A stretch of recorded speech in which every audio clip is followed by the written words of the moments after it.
문재인 정부가 이제 채 일주일도 남지 않았습니다. 역대 지방선거와 달리 이번 지방선거에선 유독 청와대 출신 인사들의 입지가 눈에 띄었는데요. 지난 총선과 달리 대부분 고배를 마셨는데 정권 재창출 실패로 청와대에 더 기댈 게 없어졌다는 것이 실패의 가장 큰 원인으로 꼽히고 있습니다. 한신구 기자의 보도입니다.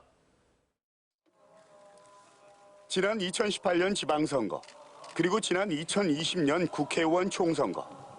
입지자들은 너나 할 것 없이 문재인 청와대 직함을 앞에 내세웠습니다. 직함을 쓰느냐 안 쓰느냐에 따라서 지지율이 10% 이상 차이가 벌어졌고 직함 사용 자제 여부를 놓고 논란이 이어질 정도로 파괴력이 컸습니다. 또 직함을 잘 활용한 후보의 경우 예외 없이 공천과 당선행 열차를 탔습니다. 이번 지방선거에서도 비서관이나 행정관, 균형발전위원회 등 문재인 정부 청와대 출신을 내세우며 출사표를 던진 예비후보가 유독 많았습니다. 광주 광산과 서구, 장성과 나주, 여수 등 어림잡아도 10명이 넘습니다.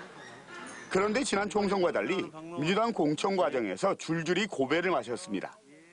문재인 정권 말기로 접어든 데다 정권 재창출 실패로 청와대에 더 이상 기댈 게 없어졌다는 게 이들 예비후보들이 낙마한 가장 큰 원인의 하나로 꼽히고 있습니다.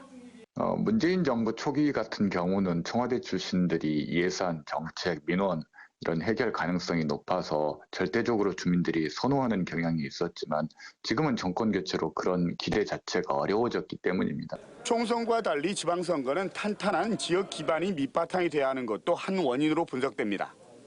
청와대 출신 예비후보들의 경우 경쟁 후보들에 비해 상대적으로 젊고 참신한 측면은 있지만 인지도와 인맥, 연줄, 조직 충성도에선 경쟁 후보에 비해 많이 약했습니다. 이런 상황에서 정권 말기로 접어들어 청와대 직함이란 프리미엄이 먹혀들지 않았다는 겁니다.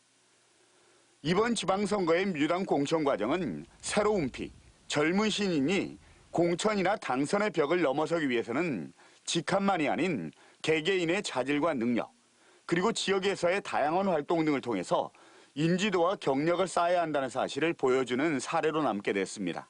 MBC 뉴스 한신구입니다.